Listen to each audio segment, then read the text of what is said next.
আমার কাছে মনে হয় যে শাকিব খান অনেক পপুলার, অনেক ভালো, কোন ফিল্মের জন্য কোনো ভালো কিছু না, অশুভ একটি শক্তি ফিল্মকে শেষ করে দেওয়ার জন্য অবভিয়াসলি। আসসালামু আলাইকুম। শাকিব খান সিনেমার জন্য অশুভ, শাকিব খান ইন্ডাস্ট্রির জন্য হুমকি, এরকম অনেকগুলো অভিযোগ তুলেছেন অভিনেতা শহীদুল আলম সাচ্চু, যিনি শাকিব খানের সঙ্গে দেশে এবং বিদেশে অনেকগুলো সিনেমায় কাজ করেছেন। আজকে এই বিষয় নিয়ে একটু আপনাদের সঙ্গে কথা বলতে চাই। সম্প্রতি তানভীর তারেকের রেডিও FM 94.4 এর একটি ভিডিও ক্লিপিংয়ে শহীদুল আলম সাচ্চুর এই কথাগুলো শুনতে পাচ্ছি। ভিডিও ক্লিপিংটা খুব রিসেন্টলি আবার আপলোড করা হয়েছে, সেটি সামনে এসেছে। বিষয়টা এর আগেও প্রকাশিত হয়েছে কিনা আমি জানি না, বা এর আগে এটা নিয়ে আলোচনা হয়েছে কিনা জানি না, কিন্তু আমার সামনে আজকে প্রথম। তো গুরুতর অভিযোগ, খুবই স্পর্শকাতর এবং গুরুতর অভিযোগ এই অভিযোগগুলো। চলুন আগে অভিযোগগুলো একটু শুনি, তারপরে অন্যান্য কথা বলছি। তার প্রথম অভিযোগ, শাকিব খান ফিল্ম ইন্ডাস্ট্রির জন্য হুমকি। সে কখনোই ফিল্ম ইন্ডাস্ট্রির ভালো চায় না, ইন্ডাস্ট্রির ভালো চায় না, সে শুধু নিজের ভালো চায়। বিশা সওদাগর, জায়েদ খান, অনন্ত জলিল যতটা সিনেমাকে ভালোবাসে, শাকিব খান তার ধারে কাছেও নেই। শাকিব খান সিনেমাকে ততটা ভালোবাসে না। শাকিব এয়ারপোর্টে শাকিব খানকে যে জনতা, যে মানুষজন ভালোবেসে শাকিব খানকে দেখতে যায় এয়ারপোর্টে, শাকিব খান বিদেশ থেকে এলে, সে সবই নাকি শাকিব খান ভাড়া করে নেওয়া। এদেরকে শাকিব খানের ভাড়া করে নিয়ে যায়। দর্শক প্রিয়তা আছে, কিন্তু সে ইন্ডাস্ট্রির সবাইকে নিয়ে বাঁচতে হবে সেটা নয়। মানে তার একটা দর্শক প্রিয়তা হয়েছে, কিন্তু ইন্ডাস্ট্রির সবাইকে নিয়ে বাঁচতে হবে সেটা নয়। শাকিব নিজেকে ভালোবাসে। শাকিবের সাথে দেশ ও বিদেশে একাধিক ছবি করে সে শাকিবকে কাছ থেকে চিনেছে, এগুলি তারই রেজাল্ট। দেশের বাইরে শুটিং এর অভিজ্ঞতায় বলেছে একটা বৈষম্য বিরাজ করে সেখানে। শাকিব অনেক সুবিধা পায়, কিন্তু অন্যান্য শিল্পীরা সেটা পায় না। এবং সর্বশেষ যে উদাহরণটি তিনি দিয়েছেন, যে ফিল্ম ফেয়ার একটি খুবই প্রেস্টিজিয়াস অ্যাওয়ার্ড, সেখানে রেড কার্পেট সম্মাননা পায় জয়া আহসান, কিন্তু শাকিব খান এখনো পায় না।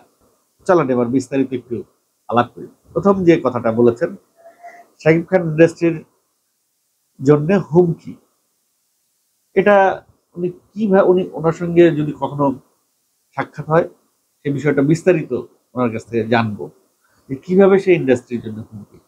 আজকে শাকিব খানের কারণে ইন্ডাস্ট্রিতে 15 কোটি টাকা বিনিয়োগ হয় এক সিনেমায়, 15 কোটি টাকার উপরে বিনিয়োগ হয় এক সিনেমায়। আজকে শাকিব খানের কারণে ইন্ডাস্ট্রিকে, বাংলাদেশের সিনেমাকে নতুন করে বিশ্ববাসী আবার চিনছে। শাকিব খান কি অন্য কোনো হিরোকে নিষেধ করেছে, ভাই তুমি 15 কোটি টাকার সিনেমা বানাও না? বা শাকিব খান কি অন্য কোনো হিরোর 20 কোটি টাকার প্রডিউসার নিয়ে আসছে বগল দাবা করে, যে ওরে কেন প্রডিউস করবেন, আমারে প্রডিউস করেন, আমি আপনাকে টাকা ব্যাক দিব? ভাই অন্য নায়কেরা যখন ব্যর্থ, অন্য নায়কেরা যখন টাকা ব্যাক দিতে ব্যর্থ, সিনেমা সুপারহিট করাইতে ব্যর্থ, এখন বলতে পারেন যে নায়কেরা এখানে দায়বদ্ধতা কি? গল্প যদি দুর্বল থাকে, মেকিং যদি দুর্বল থাকে, অ্যারেঞ্জমেন্ট যদি দুর্বল থাকে, এখানে নায়কের ব্যর্থতা কোথায়? হ্যাঁ, নায়কের ব্যর্থতা এটাই যে নায়ক তার লোভ সংবরণ করতে পারে না। সেই 8-10 লাখ টাকার জন্য সে একটা কুখাদ্য প্রোডাকশনে নিজেকে ইনভলভ করে। ওকে, তাকে যদি বিভিন্ন প্রলোভন দেখিয়ে ভালো সিনেমা বানাবে এই কথা বলে যদি তাকে সিনেমা ইনভলভ করায়ও ফেলে, তো সিনেমা শুরু করার পরে তো সে দেখতে পাচ্ছে তার প্রডিউসার তার কমিটমেন্ট অনুযায়ী কাজ করছে না, তো সেখান থেকে সে সিনেমা থেকে কুইট করতে পারে। সে তার অ্যাডভান্সকৃত টাকা ফেরত দিয়ে সেই সিনেমা থেকে সে কুইট করতে পারে যে না, আপনি আপনার কথা মতো আপনি কাজ করছেন না। শাকিব খান এরকম কাজ করেছে, সে বদিউল আলম খোকন যেভাবে তাকে কমিটমেন্ট করছে সেভাবে তার সবকিছু হয় নাই, বা সময় উপযোগী না গল্পটা, সেই জন্য সে তার সমস্ত টাকা ফেরত দিয়ে দিয়েছে। সে বদিউল আলম খোকনের সেই শুটিং করে নাই। শুধু বদিউল আলম খোকন কেন, এরকম অসংখ্য উদাহরণ আছে। শাবনূর রিসেন্টলি একটা সিনেমা শুরু করেছিল, সেই বীরঙ্গনা নাকি যেন নাম, সেই সিনেমাতেও সে শুরু করে শেষ করে নাই সিনেমাটা, তার ডিরেক্টর কমিটমেন্ট অনুযায়ী কাজ করছে না। এখন এটার দায়ভার শাকিব খানের কাছে কেন দিতে হবে, যে শাকিব খান শুধু নিজের কথা ভাবে? এখন শাকিব খান, হ্যাঁ, শাকিব খান কি করতে পারে? শাকিব খান করতে পারে তার তুফানে বাপ্পিকে কাস্ট করতে পারে। তুফানে কি বাপ্পি শাকিব খানের চাইতে অনেক ছোট কোনো ক্যারেক্টারে কাজ করবে? বাপ্পি তো সে তো গাই গুই ধরে বসে রয়েছে, সে কোনো সিনেমায় সেন্ট্রাল কাস্টিং ছাড়া কাজ করবে না, বা সাইমন কোনো সিনেমায় সেন্ট্রাল কাস্টিং ছাড়া কাজ করবে না। অনেক ডিরেক্টর তো এরকম অভিযোগ করেছে যে এক হিরো নিতলে ওই সিনেমায় আর এক হিরো কাজ করতে চায় না। একটা সিনেমা যদি মাল্টি কাস্টেড হয়, দেখেন এখনো পর্যন্ত বলিউডে সালমান খানের সিনেমায় অন্য একটা হিরো কাজ করে, সঞ্জয় দত্তের সিনেমায় অন্য একটা হিরো, রণবীর কাপুর সঞ্জয় দত্ত এক সিনেমায় কাজ করে। তো এইভাবে কোলাবরেট করে বা নতুন অনেক হিরোরা একত্রিত হয়ে এক সিনেমায় 4-5 জন হিরো একই সিনেমায় কাজ করে। তো এরকম যদি শাকিব খান যদি সবার ভাত মাইরেও খায়, অন্যান্য যত হিরো আছে তারা সবাই মিলে একটা সিনেমায় কাজ করবে। এই যে অপারেশন জ্যাকপট, যদিও এটা একটা ওয়েস্টেজ অফ মানি, বাট এদের যে প্রয়াসটা, এই যে অনেকগুলো হিরো একসঙ্গে মিলে যখন একটা সিনেমা ইনভলভ হয়, তখন সেই সিনেমার তো একটা মার্কেটিং ভ্যালু বাড়ে। সবগুলো হিরোর ফ্যান বেজ একসঙ্গে হয়ে সিনেমাটা দেখতে যাবে। তো সেটা কেন তারা করছে না? সেটা কেন ডিরেক্টর, সে ডিরেক্টর, প্রডিউসার এবং আর্টিস্ট সবাই মিলে তারা কেন এই ধরনের কাজ করছে না? এখন সব দায় দায়িত্ব শুধু শাকিব খানের কাঁধে দিয়া দেওয়া হচ্ছে, কারণ শাকিব খান সাকসেসফুল, শাকিব খান অনেক দূর চলে গেছে, এখন তার দায়িত্ব। ওই যে কথা আছে না, সংসারে যে বড় ছেলে, সে সবার জন্য বাজার সদাই করেও যদি সংসারে সে যদি ইমপ্রুভ হয়, মানে কথা হলো গিয়া যে ছোট ভাইরে কেন তুমি দরিদ্র থাকবে? তুমি এত টাকা কামাই করতেছো, ছোট ভাই কেন ডাল ভাত খাবে? তুমি যেরকম যা খেতেছো ছোট ভাইও তাই খাবে। আর ভাই ছোট ভাই নিজে যদি কামাই, ছোট ভাইকে সারা জীবন কি বড় ভাই টানবে নাকি? ছোট ভাই তো নিজে কামাই করে নিজের যোগ্যতা নিজে বড় হইতে হবে, তাকে তো পড়ালেখা করে একটা মানুষের মতো মানুষ করে রাস্তায় ছেড়ে দেওয়া হয়েছে। এখন তুমি অ্যাচিভ করো, অ্যাচিভ করতে না পারলে এটা শাকিব খানের দোষ। আরো একটা কথা তিনি বলেছেন, মিশা সওদাগর, জায়েদ খান, অনন্ত জলিল, তারা যেভাবে শিল্পী সমিতিতে কাজ করেছে, শিল্পীর জন্য, সমিতির জন্য কাজ করেছে, ফিল্মের জন্য কাজ করেছে, শাকিব খান সেভাবে করেনি। শাকিব খান সেভাবে করবে কি করে? তার সময়টা কোথায়? তারা তো জোর করে আপনারা ফিল্মের ইয়ে বানায় দেন, চলচ্চিত্র শিল্পী সমিতির সভাপতি বানায় দেন। যেই লোক মাসে 30 দিন শুটিং করে, তো সে চলচ্চিত্র শিল্পী সমিতিতে সে সময় দেবে কিভাবে? সমিতিতে তারাই সময় দিবে যাদের হাতে কাজ কম, যাদের হাতে কাজ কম সেই সময়টা তারা সমিতিতে সময় দেওয়ার সুযোগ আছে। বছরে যারা 12টা সিনেমা করে, 15-18টা সিনেমা করে, 30টা সিনেমা করে, তারা সমিতিতে সময় দেবে কোত্থেকে? কোন ধরনের আবদার?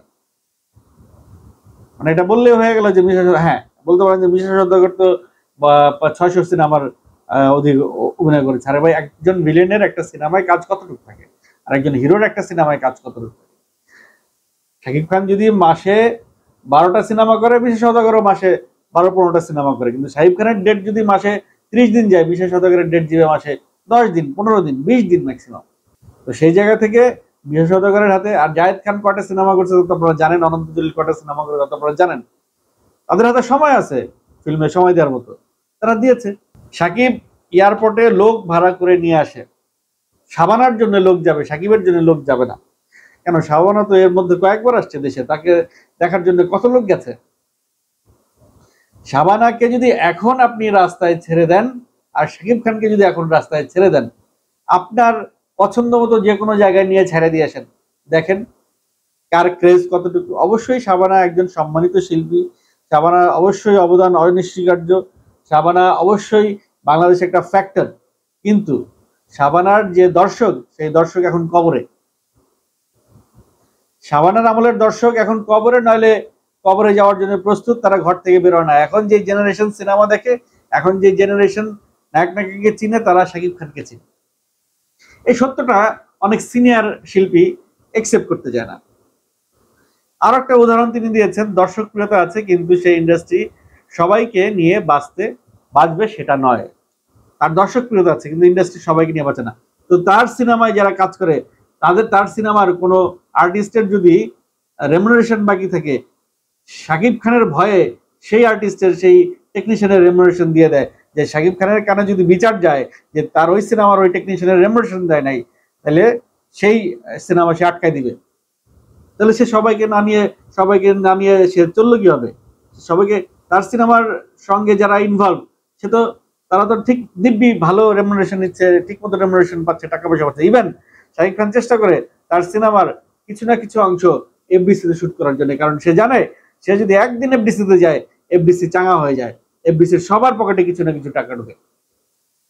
তাহলে শাকিব খান সবাইকে নিয়ে কাজ করেন, এই কথা আপনি ভাবেন, এই কথা আপনি ভাবলেন কি করে? অসংখ্য মানুষ বিভিন্নভাবে ইন্টারভিউ দিয়েছে যে শাকিব খান তাদের বিপদে অর্থ সহায়তা করেছে, সহযোগিতা করেছে নীরবে নিভৃতে, কারো কাছে প্রকাশও করে নাই, কারো কাছে জানায়ও নাই যে এটা শাকিব খান করছে। তাহলে আপনি এই কথা বলেন কিভাবে যে শাকিব খান সবাইকে নিয়ে বাঁচে না? সে দর্শক জনপ্রিয়তা আছে কিন্তু সে সবাইকে নিয়ে বাঁচে না, সে শুধু নিজেকে ভালোবাসে। হ্যাঁ, সে শুধু নিজেকে ভালোবাসে, এই কথাটা আপনার মানতে হবে। এই কথাটা সত্য। কেন সত্য? কারণ সে নিজের ভালো চায় বলে সে নিজেকে ভালোবাসে। কোন ব্যক্তিটা নিজেকে ভালোবাসে না? আপনি কি নিজেকে ভালোবাসেন না? আপনি কি চান আপনার ক্ষতি কেউ করুক? অবশ্যই না। আপনি কি এমন কোনো খাবার খাবেন যে খাবারটা খাইলে আপনার শরীর খারাপ করবে? অবশ্যই না। তাহলে আপনিও তো আপনাকে ভালোবাসেন। কোন ব্যক্তি নিজেকে ভালোবাসে না? নিজেকে ভালোবেসে সে যদি কোনো পদক্ষেপ নিয়ে থাকে, তাহলে সেটা তার অধিকার, সেটা তো রাইট, সে সেটা করতেই পারে। সাকিবের সাথে দেশে ও বিদেশে একাধিক সিনেমা করে সে এই সমস্ত জিনিস দেখেছে। সাকিব খান ফিল্ম সিটির ভিতরে এসি কামরায় থাকে, আর ওনারা এবং জয়া আহসান, ওনারা অনেক শিল্পী ফিল্ম সিটির বাইরে দূরে একটা হোটেলে, যেখানে সুবিধা নাই, সেখানে থাকে। রাতে ঘুম হয় না জয়া আহসান আয়সা তার কাঁধে মাথা রেখে ঘুমায়, যে ভাইয়া তোমার কাঁধে মাথা রেখে একটু ঘুমাই। আমি তো আপনাদেরকে দেখেছি, আপনারা যখন বাইরে শুটিং করেন, অনেক জুনিয়র শিল্পী অনেক অসুবিধায় থাকে, তখন আপনারা তো কোনো বক্তব্য তুলেন না। তখন তো আপনারা বলেন না কেন ওরা কেন ওই ছোট হোটেলে থাকবে, আমাদেরকে যেখানে রাখছেন ওদেরকে এখানে রাখেন। নিজে জীবনে এই ধরনের কথা কোনোদিন বলেন নাই, অথচ আরেকজনের বেলায় এই কথা বলতে দ্বিধাবোধ করেন না। শাকিব খান তার যোগ্যতায় ওই হোটেলের ভিতরে থাকে। প্রত্যেকটা শিল্পী, আপনি যদি যাওয়ার আগে ডিট করে যাইতেন যে আমাকে শাকিব খান যেখানে রাখবা সেখানে আমার রাখবা, তাহলে আমি সিনেমা করব না, তাহলে দেখতেন আপনার ন্যায় কি নেয় না, অথবা বলে দেখতেন যদি আপনাকে ওই ডিডে ওই কথায় ওই শর্তে নেয়, তাহলে আপনি সিনেমা করবেন না, আপনি করবেন না। কারণ বলতে পারেন যে তাহলে তো সিনেমাই করা যাবে না। কেন সিনেমা করা যাবে না? সব সিনেমা কি শাকিব খানই করে? শাকিব খান ছাড়াও তো পৃথিবীতে অনেক সিনেমা হয়, সেই সিনেমা করবেন। কথা বলতে গেলে অনেক কথা বলে ফেলা যায়। বলছে Filmfare red carpet, Joya Ahsan red carpet পায় ফিল্ম ফেয়ারে, শাকিব খান কেন পায় না? জয়া আহসান আর যত আহসান আছে, তারা কোথায় কোথায় সময় দিয়ে কি কি পায়, সেই ফিরিস্তি যদি বের করা হয় তাহলে অনেক কিছু বেরিয়ে আসবে। সেদিকে আর না গেলাম। কিভাবে রেড কার্পেট পাওয়া যায়, কিভাবে কোথায় সময় দিলে কি হয়, এই সমস্ত অনুসন্ধানী রিপোর্ট বিভিন্ন জায়গায় ঘুরপাক খাচ্ছে, ওই বিষয়ে আমি আর কথা বলতে চাই না। শাকিব খানের জন্য রেড কার্পেট দরকার হয় না। শাকিব খান যে অবস্থানে চলে গেছে, সেই অবস্থানে জয়া আহসানের যাইতে আরো 50 বার জন্মগ্রহণ করতে হবে। সেই স্টারডম, সেই রেমুনারেশন, সেই ফ্যাসিলিটিস, এই সমস্ত সুবিধা, এগুলো, হ্যাঁ, রাষ্ট্রীয় পুরস্কার তো শাকিব খানও পেয়েছে, জাতীয় চলচ্চিত্র পুরস্কার, দেশের সর্বোচ্চ পুরস্কার যেখানে শাকিব খানের পকেটে। এই জন্য দেশ নিয়ে কথা বলতে পারলেন না। বিদেশের কোথাকার কোন ফিল্ম ফেয়ার, সেটা নিয়ে কথা বললেন জয়া আহসান, সেখানে ফিল্ম ফেয়ার। জয়া আহসান নিজের দেশ ছেড়ে ইন্ডিয়ারে নিজের দেশ বানায়া সেখানে বসবাস করতেছে, ইন্ডিয়ার মালায়ানদের পা চেটে সে সিনেমা করতেছে। তারে ওইখানে সে যদি তাদের জন্য কোমর পানি নামে, ইন্ডিয়া তাদের জন্য হাঁটু পানি নামবে না? ফিল্ম ফেয়ারের কথা বলছেন, আমির খান কত বছর কোনো অ্যাওয়ার্ডে যায় না? বা কোন দেশের কোন ফেয়ার কিভাবে নেওয়া যায়, সব দেশেরই কিন্তু ঝামেলা আছে। খোদ ইন্ডিয়ার আমির খান কোনো অ্যাওয়ার্ড প্রোগ্রামে যায় না, কারণ অ্যাওয়ার্ড প্রোগ্রামে দুর্নীতি হয়, অ্যাওয়ার্ড প্রোগ্রামে স্বজনপ্রীতি হয়, অ্যাওয়ার্ড টাকা দিয়ে কিনতে পাওয়া যায়। খোদ আমির খান যেখানে যায় না, এই ফিল্ম ফেয়ারে যায় না, সেই ফিল্ম ফেয়ারের লোভ দেখাইতেছেন শাকিব খানকে। যাই হোক দর্শক, শহীদুল আলম সাচ্চু সাহেব অনেক গুণী ব্যক্তি, আমাদের চলচ্চিত্র শিল্পী সমিতির বোধহয় কোনো দায়িত্ব তিনি পালন করেছেন আমি জানি না, এবং আমাদের নাট্যকার সংঘেরও সে সভাপতির দায়িত্ব পালন করেছেন একবার কি দুইবার আমি শিওর না। তো তিনি কি করেছেন, বেসিক্যালি শাকিব খান কি করেছেন কি করেন নাই সেটা তো তিনি বললেন, সেই সঙ্গে তিনি কি করেছেন চলচ্চিত্রের জন্য সেটাও বলা উচিত ছিল আমি বোধ করি। তো তার সাথে কোনোদিন আমার সাক্ষাৎকার যদি কখনো হয়, আমি এই কথা তাকে জিজ্ঞেস করবো যে চলচ্চিত্রের জন্য, ফিল্মের জন্য আপনি কি করেছেন।